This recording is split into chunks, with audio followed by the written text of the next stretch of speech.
ओम नमः शिवाय। उज्जैन उन पवित्र 7 नगरियों में से एक है जहाँ की यात्रा मोक्षदायिनी मानी जाती है। ये 7 नगरियाँ हैं अयोध्या, मथुरा, हरिद्वार, काशी, कांची, उज्जैन और द्वारका। कहा जाता है कि समुद्र मंथन में जब अमृत निकला था तब देवताओं और राक्षसों की झड़प में अमृत की कुछ बूंदें उज्जैन की धरती पर भी गिरी थी। यही वजह है कि यहाँ की पवित्र नदी क्षिप्रा के तट पर हर 12 साल में एक बार सिंहस्थ महाकुंभ मेले का आयोजन होता है।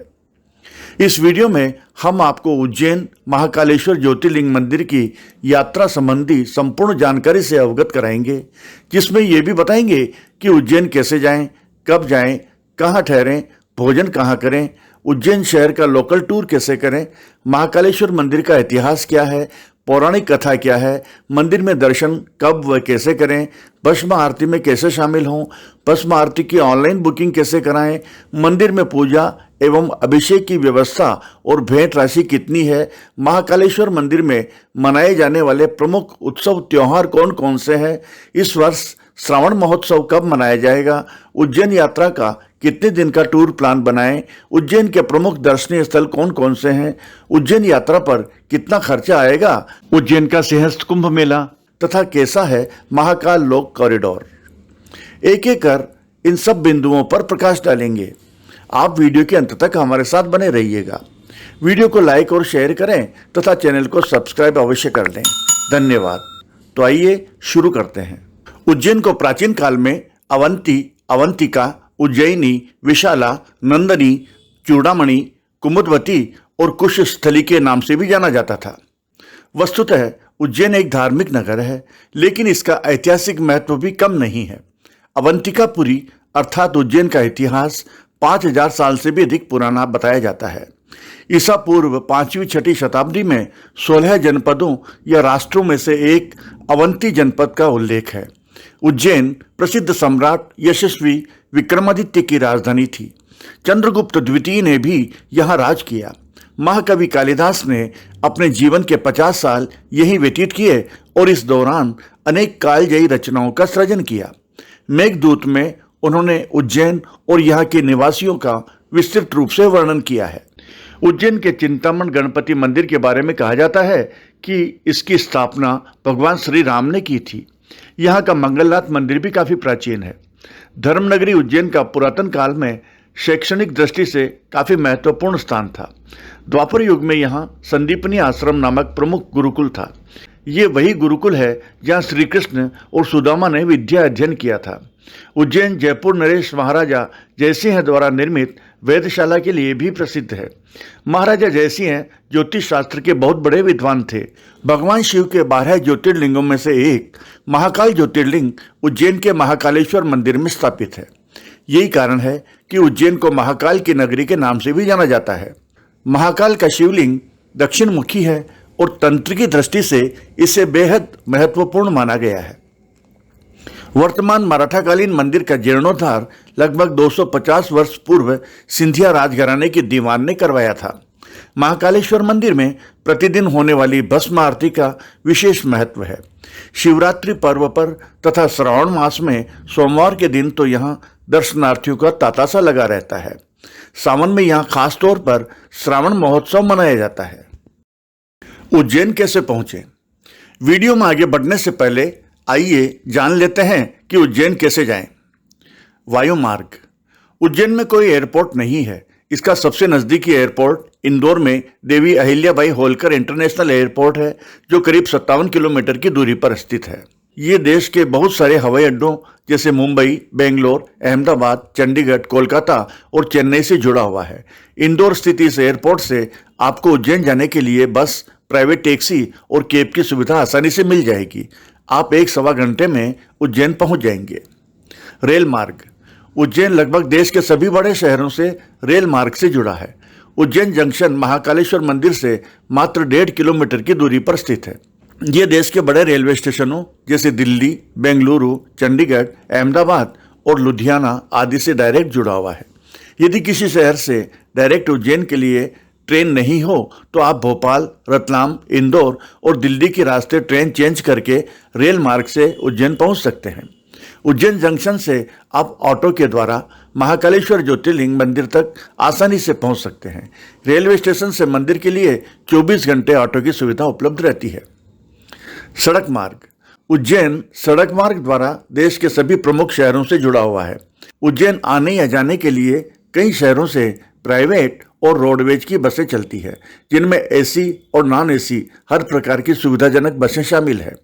उज्जैन का बस स्टैंड महाकालेश्वर मंदिर से 3 किलोमीटर दूर है। आप ऑटो रिक्शा या टैक्सी से मंदिर तक पहुंच सकते हैं। आप चाहें तो अपनी बाइक, कार या टैक्सी से भी बाई रोड उज्जैन आसानी से पहुंच सकते हैं। प्रमुख शहरों से उज्जैन की दूरी इस प्रकार है: Indore 55 kilometre, Shajapur 67 kilometre, Ratlam 103 kilometre, Omkareshwar 137 kilometre, Bhopal 191 kilometre, Ahmedabad 394 kilometre और खंडवा 189 किलोमीटर। उज्जैन में कहाँ ठहरें? उज्जैन एक धार्मिक नगर है, इसलिए यहाँ रात्रि विश्राम के लिए कुछ अच्छी और सुविधाजनक धर्मशालाएं, अनेकों होटल्स, लॉज और अतिथि गृह जैसी सुविधाएं काफी संख्या में उपलब्ध है। अगर आप यहाँ श्री महाकालेश्वर मंदिर के पास ही में रुकना चाहते हैं तो उसके लिए आपको यहाँ मंदिर प्रशासन द्वारा संचालित पंडित श्री सूर्य नारायण व्यास धर्मशाला और महाकालेश्वर धर्मशाला में रात्रि विश्राम की सुविधा मिल जाएगी। लेकिन आपको उज्जैन आने से पहले ही इसकी ऑनलाइन बुकिंग करवा लेनी चाहिए।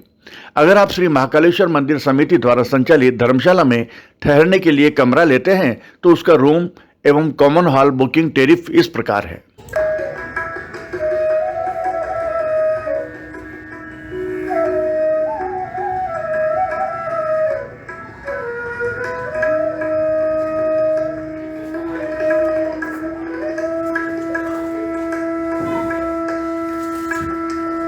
हरसिद्धि माता मंदिर के पास हटकेश्वर धाम में और महाकालेश्वर मंदिर के पास अग्रवाल भवन में भी रुकने की अच्छी व्यवस्था है। वैसे मंदिर के आसपास के किसी अन्य होटल या धर्मशाला में भी ठहरने के लिए आपको बजट के अनुसार अच्छी सुविधाओं वाले कमरे मिल जाते हैं। श्री महाकालेश्वर ज्योतिर्लिंग मंदिर समिति की ओर से संचालित धर्मशालाओं में ऑनलाइन रूम बुकिंग के लिए वेबसाइट का लिंक आपको डिस्क्रिप्शन में भी मिल जाएगा। उज्जैन के कुछ प्रमुख होटल, धर्मशाला एवं गेस्ट हाउसेज इस प्रकार है। अगर आपको भस्म आरती देखनी है, जिसके लिए रात को 2 बजे लाइन में लगना होता है, तो आप मंदिर के पास ही किसी होटल में ठहर सकते हैं। मंदिर के पास काफ़ी होटल्स हैं जहां आपको 700 से लेकर 1500 रुपये में रूम मिल जाएगा। भोजन व्यवस्था। श्री महाकालेश्वर ट्रस्ट द्वारा संचालित अन्न क्षेत्र में दर्शनार्थियों के लिए निःशुल्क भोजन प्रसादी की व्यवस्था है। प्रतिदिन 11 बजे से रात्रि 9 बजे के मध्य शुद्ध एवं सात्विक भोजन प्रसादी का लाभ उठाया जा सकता है। मंदिर में दर्शन करने के बाद जब श्रद्धालु लौटकर बाहर निकलते हैं तो नीचे परिसर के काउंटर से एक टोकन लेना होता है। इसके बाद बाहर निकलकर बड़े गणेश मंदिर के समीप स्वामी विश्वात्मानंद आश्रम में संचालित अन्न क्षेत्र में वह टोकन देकर भोजन किया जा सकता है। महाकालेश्वर मंदिर के आसपास और शहर में चाय, नाश्ते और भोजन के लिए अनेक रेस्टोरेंट व भोजनालय है, जहां आप कम से कम 100-150 रुपये में भरपेट भोजन कर सकते हैं। कुछ धर्मशालाओं, विश्रामालयों में भी भोजन की व्यवस्था है। उज्जैन में अधिकतर शाकाहारी भोजन मिलता है। उज्जैन शहर में आपको पंजाबी और राजस्थानी खाना भी मिल जाएगा। साउथ इंडियन फूड भी हर जगह उपलब्ध है। दाल फाफड़ा, मालपुआ, मावा बाटी, दाल बाटी, दाल बाफले जैसे कई स्वादिष्ट पकवान और भोजन का आप यहाँ आनंद ले सकते हैं। खाने पीने के लिए यूँ तो उज्जैन में कई चीज़ें फेमस है, लेकिन नाश्ते में यहाँ का पोहा खूब पसंद किया जाता है। चलिए आगे बढ़ते हैं। महाकालेश्वर मंदिर 3 मंजिला है। सबसे निचले, मध्य और ऊपर के हिस्सों में क्रमशः महाकालेश्वर, ओमकारेश्वर और नागचंद्रेश्वर के लिंग स्थापित है। मंदिर परिसर में एक बहुत बड़े आकार का कोटि तीर्थ नाम का कुंड भी मौजूद है। कुंड सर्वतोभद्र शैली में निर्मित है। कुंड और उसकी जल दोनों को बहुत ही दिव्य माना जाता है। मंदिर के गर्भगृह में ज्योतिर्लिंग के अलावा गणेश, कार्तिकेय और पार्वती की प्रतिमाएं चित्रगृह में देखी जा सकती है। पौराणिक कथा। पौराणिक कथाएं बताती है कि एक त्रिपुरा राक्षस ब्रह्मा द्वारा आशीर्वाद प्राप्त करने के कारण देवताओं और उनके अनुयायियों के प्रति बहुत क्रूर और अत्याचारी बन गया। अंत में सभी दिव्य शक्तियों ने भगवान शिव से त्रिपुरा के बुरे कर्मों से उनकी रक्षा करने का अनुरोध किया। भगवान शिव ने देवी रक्तदंतिका की पूजा की और उन्हें प्रसन्न करने के बाद महापाशुपतास्त्र प्राप्त किया, जिसके प्रहार से राक्षस मारा गया। इस विजय के परिणाम स्वरूप शहर उज्जैनी या उज्जैन के रूप में लोकप्रिय हो गया। मत्स्य पुराण के अनुसार इस महाकाल वन में भगवान शिव द्वारा दानव अंधक का भी वध किया गया था। यह वह क्षेत्र भी था जहां प्रख्यात भक्त प्रहलाद ने भगवान विष्णु और भगवान शिव से अभय प्राप्त किया था।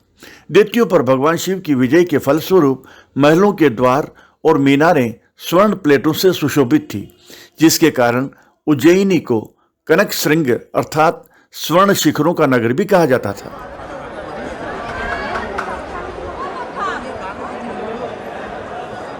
ये सिद्धि विनायक गणेश मंदिर है।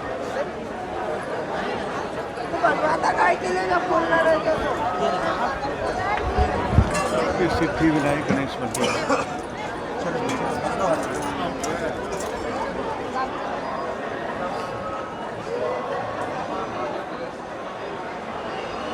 आज्ञा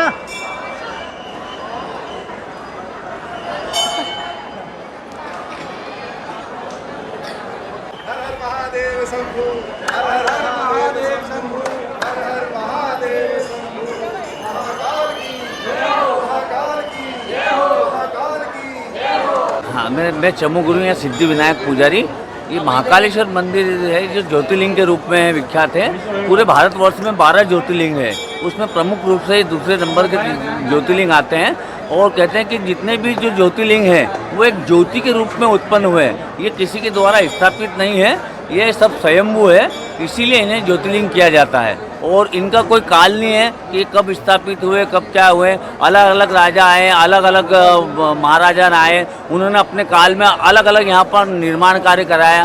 कुछ परमार काल में हुआ, मराठा काल में हुआ, ऐसे यहाँ पर निर्माण कार्य होते गए। ये साक्षी गोपाल मंदिर है। यहाँ पर ऐसा मान्यता है कि महाकालेश्वर जी के दर्शन करने के बाद साक्षी गोपाल के दर्शन करते हैं तो उस वो विटनेस रहते, गवाह रहते हैं कि आपने भगवान महाकाल के दर्शन किए। ये हो रे छोटा भाई है भाव हो येन बद्धो बलिराजदान इंद्रो महाबला तेन त्वाम प्रतिबंधामि रक्षे माचल माचल आयुष्यवान आरोग्यवान ऐश्वर्यवान सर्व कार्य सिद्धो सर्व मनोकामना।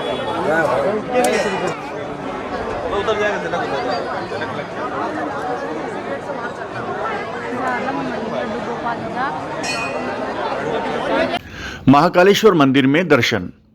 श्री महाकालेश्वर ज्योतिर्लिंग मंदिर में दर्शन करने के लिए प्रवेश करने से पहले आपको प्रवेश द्वार के पास ही लॉकर सहित जूता चप्पल स्टैंड भी नजर आ जाता है। आप अपने जूते चप्पल स्टैंड पर जमा करा दें और पास ही स्थित प्रसाद व फल माला की दुकान से प्रसाद, नारियल, फूल माला खरीद लें और दर्शन की लाइन में लग जाएं। यहाँ आम दिनों में भी श्रद्धालुओं की लंबी लाइनें देखी जा सकती है। कभी कभी तो गर्भगृह के सामने बने दर्शन मंडप तक पहुंचते पहुंचते 2 से 3 घंटे का समय भी लग जाता है। दर्शन के लिए गर्भगृह में प्रवेश वर्जित है। गर्भगृह के सामने बने गलियारे में चलते हुए दर्शक गण आराम से महाकालेश्वर ज्योतिर्लिंग के दर्शन कर सकते हैं। उज्जैन का यह मंदिर दर्शनों के लिए सुबह 4 बजे से लेकर रात्रि 11 बजे तक खुला रहता है। मंदिर में महाकाल के सामान्य दर्शन के लिए किसी बुकिंग की जरूरत नहीं होती, लेकिन आपको भस्म आरती में जाना है तो उसके लिए पहले बुकिंग करानी होगी। विशेष वीआईपी दर्शन। देश के अन्य मंदिरों की तरह महाकालेश्वर मंदिर में भी शीघ्र दर्शन या वीआईपी दर्शन की व्यवस्था है। आप 250 रुपये जमा कराकर वीआईपी दर्शन पास लेकर विशेष प्रवेश द्वार से सीधे गर्भगृह में प्रवेश कर सकते हैं और दर्शन कर सकते हैं। वीआईपी दर्शन पास के लिए मंदिर में अलग से काउंटर बनाया गया है, लेकिन अगर आप चाहें तो इस वीआईपी दर्शन पास के लिए भी ऑनलाइन आवेदन कर सकते हैं। मंदिर की वेबसाइट पर शीघ्र दर्शन बुकिंग का लिंक ये है। महाकालेश्वर का विशेष भोग प्रसाद। श्री महाकालेश्वर के दर्शन करने के बाद जब आप बाहर आते हैं तो यहाँ आपको मंदिर के प्रांगण में प्रसाद के लिए एक काउंटर बना हुआ दिखता है। उस काउंटर से आप घर ले जाने के लिए प्रसाद खरीद सकते हैं। महाकाल बाबा को चढ़ाए जाने वाले इस प्रसाद पर विशेष भोग का टिकट लगा हुआ है। महाकाल मंदिर में इस प्रसाद को बेचने के लिए कुल 5 अलग अलग काउंटर हैं। हम हरियाणा से आए हैं। आज महाकाल के दर्शन करके हमें बड़ा ही अच्छा लगा। मैं पूजा जिंदल, बहुत ही आनंद आ रहा है और हम पूरे जी प्रवीण जी के साथ आए हैं। बहुत आनंद आया और यहाँ पर सभी की मनोकामनाएं पूरी होती हैं। बाबा हमें बार बार ऐसे ही दर्शनों के लिए बुलाते रहें। जय महाकाल की जय। हम हरियाणा जिला सोनीपत गोहाना से आए हैं। सभी के दर्शन अच्छे हुए, बाबा ने आशीर्वाद दिया। हर हर महादेव। भस्म आरती दर्शन। उज्जैन के महाकाल मंदिर में भस्म आरती के लिए ऑनलाइन बुकिंग कराना सबसे अच्छा होता है, क्योंकि इसमें आपको भस्म आरती में मौजूद रहने की सीधी परमिशन मिल जाती है। ये बुकिंग आप मंदिर की वेबसाइट से करवा सकते हैं। इसके अलावा भस्म आरती की ऑफलाइन बुकिंग मंदिर में स्थित टिकट काउंटर से होती है, लेकिन यहाँ लाइन बहुत लंबी होती है और अंदर जाने के लिए सीमित लोगों को ही परमिशन मिलती है। अपना आईडी प्रूफ जरूर साथ लेकर चलें। ध्यान रखें कि ऑनलाइन बुकिंग करवाने के बाद भी आपको वहां पहुंचकर, यानी जिस दिन आरती में शामिल होना होता है उसके एक दिन पहले मंदिर में बने बुकिंग काउंटर पर पहुंचकर आपको अपनी उपस्थिति की सूचना देनी होती है और वहां से एक विशेष प्रवेश टिकट या टोकन लेना होता है। महाकाल मंदिर में भस्म आरती सुबह 4 बजे से 5-6 बजे तक होती है, लेकिन श्रद्धालुओं को रात 1-2 बजे से ही लाइन में लगना होता है। अपने साथ भस्म आरती में ऑनलाइन या ऑफलाइन मिली परमिशन का प्रिंट आउट साथ रखें। भस्म आरती से पहले शिवलिंग पर जलाभिषेक होता है और उसके बाद सबको एक बड़े हॉल में ले जाया जाता है, जहां से भस्म आरती दिखाई देती है। भस्म आरती के लिए कोई ड्रेस कोड नहीं होता, लेकिन जो लोग जलाभिषेक करना चाहते हैं उनके लिए खास ड्रेस कोड होता है, जिसका ध्यान रखें। महिलाएं केवल साड़ी में जा सकती है और पुरुष के शरीर पर केवल धोती होती है। धोती मंदिर के बाहर किराए पर भी मिल जाती है। अगर आप भी इस भस्म आरती में शामिल होने के लिए ऑनलाइन बुकिंग करना चाहते हैं तो भस्म आरती की ऑनलाइन बुकिंग का लिंक ये है, डिस्क्रिप्शन में भी आपको लिंक मिल जाएगा। पूजा अभिषेक। महाकालेश्वर मंदिर में आप नियमानुसार पूजा अभिषेक करवा सकते हैं। इस संबंध में निर्धारित भेंट राशि मंदिर के काउंटर पर या ऑनलाइन बुकिंग के समय जमा कराकर पूजा अभिषेक का टोकन प्राप्त किया जा सकता है। विभिन्न तरह की पूजा अभिषेक की निर्धारित भेंट राशि इस प्रकार है। महाकाल लोक कॉरिडोर। अब हम बात करते हैं महाकाल लोक कॉरिडोर की, जो इन दिनों उज्जैन का सर्व प्रमुख आकर्षण बना हुआ है। 11 अक्टूबर 2022 को प्रधानमंत्री श्री नरेंद्र मोदी ने इसका उद्घाटन किया था। श्री महाकाल लोक 920 वर्ग मीटर क्षेत्र में करीब 316 करोड़ रुपए की लागत से बना है। ये महाकाल क्षेत्र विस्तार का पहला चरण है। ये कॉरिडोर सनातन और नूतन का अद्भुत संगम है। इसमें भगवान शिव के 190 रूपों का चित्रण किया गया है। कई देवी देवताओं की आकर्षक प्रतिमाएं बनाई गई है। नाइट गार्डन भी बनाया गया है। ये कॉरिडोर पुरानी रुद्र सागर झील के पास है। महाकाल लोक में 108 स्तंभ लगाए गए हैं। बीच में एक कमल कुंड बनाया है, जहां 24 घंटे भगवान भोलेनाथ का अभिषेक होता है। महाकाल लोक में 4 द्वार है, पिनाकी, शंख, नंदी और नीलकंठ द्वार। इन चारों गेट से आप महाकाल लोक कैंपस में प्रवेश कर सकते हैं। महाकाल लोक में पौराणिक कथाओं पर आधारित मूर्तियां हैं।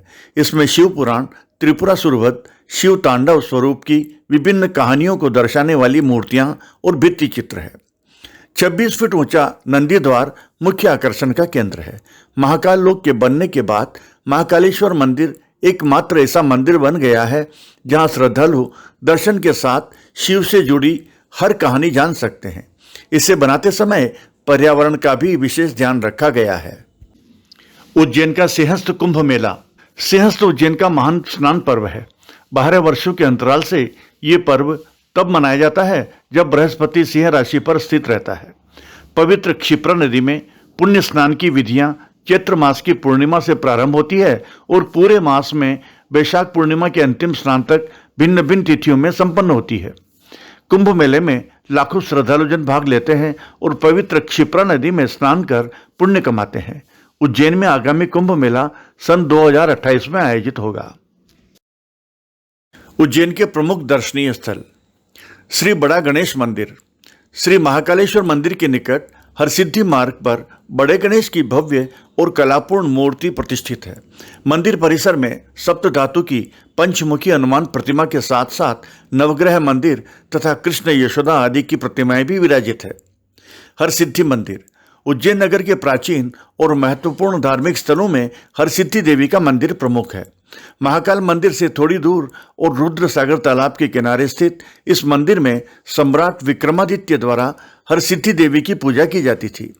हरसिद्धि देवी वैष्णव संप्रदाय की आराध्य देवी है। शिव पुराण के अनुसार दक्ष यज्ञ के बाद सती की कोहनी यहाँ गिरी थी।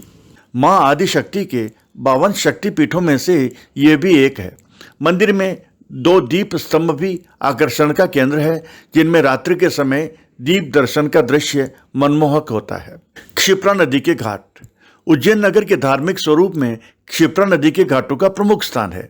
नदी के दाहिने किनारे जहाँ नगर स्थित है, वहाँ पर बने ये घाट सीढ़ीबद्ध है। घाटों पर विभिन्न देवी देवताओं के नए पुराने मंदिर भी है। क्षिप्रा के इन घाटों का गौरव सिंहस्थ के दौरान देखते ही बनता है, जब लाखों करोड़ों श्रद्धालु यहाँ स्नान करते हैं। रामघाट क्षिप्रा का एक प्रमुख घाट है, जिस पर श्रद्धालु स्नान करते हैं, दीपदान करते हैं।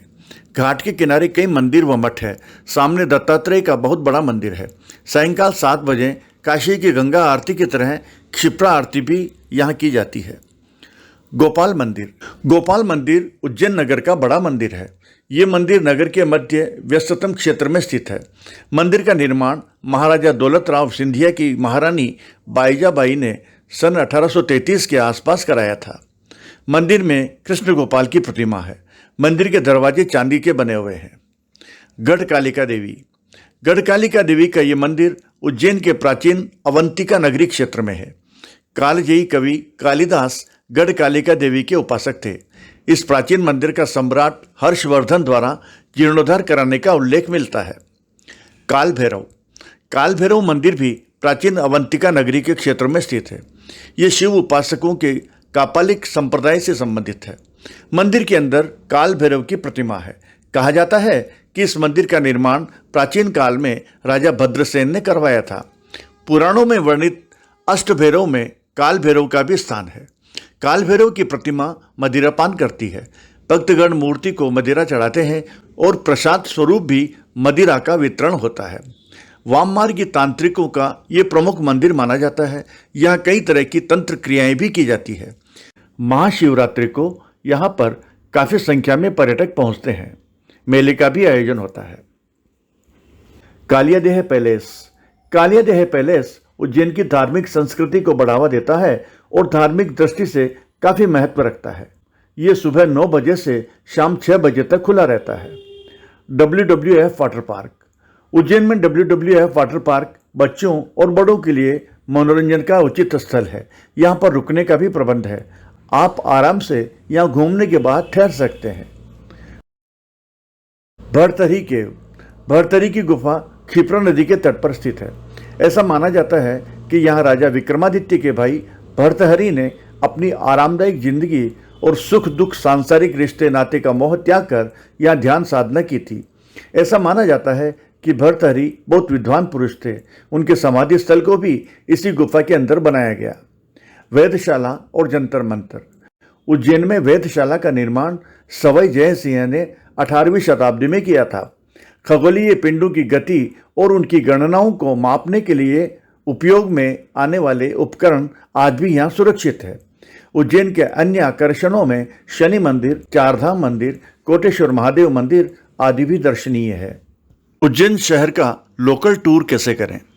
उज्जैन शहर में घूमने और यहाँ के प्रमुख पर्यटन स्थलों की विजिट करने के लिए सबसे सस्ता और आसान साधन है ऑटो रिक्शा। आप अकेले हैं तो शेयरिंग ऑटो से, और फैमिली या साथियों के साथ है तो सभी दर्शनीय स्थलों पर घूमने के लिए ऑटो हायर कर लें। यदि आप चाहें तो दिन भर के लिए टैक्सी या कैब भी बुक कर सकते हैं। ये थोड़ी महंगी पड़ सकती है, लेकिन फैमिली के साथ आरामदायक रहेगी।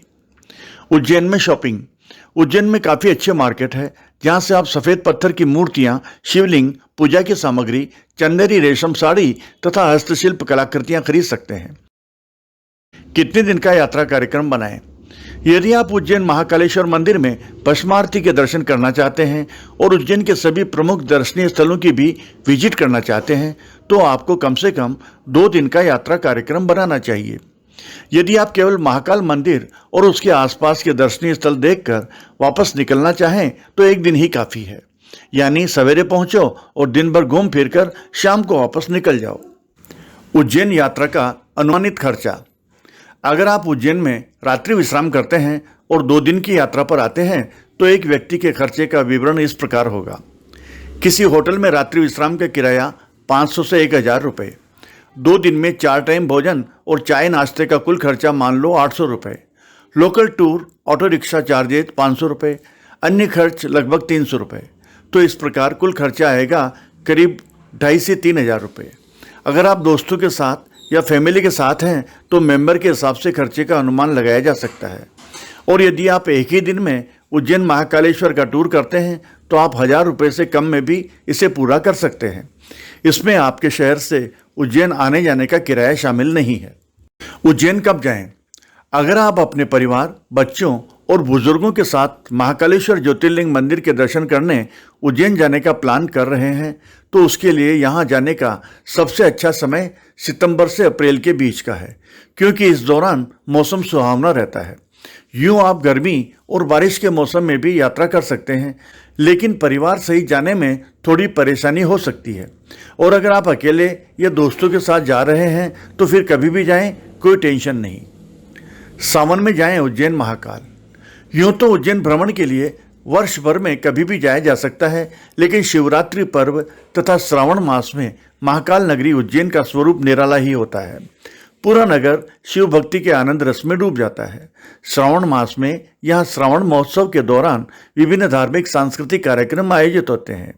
इस वर्ष 2023 में श्री महाकालेश्वर मंदिर प्रबंध समिति के तत्वावधान में 18वां श्रावण महोत्सव श्रावण मास में दिनांक 9 जुलाई से 10 सितंबर तक प्रत्येक रविवार को आयोजित किया जाना प्रस्तावित है।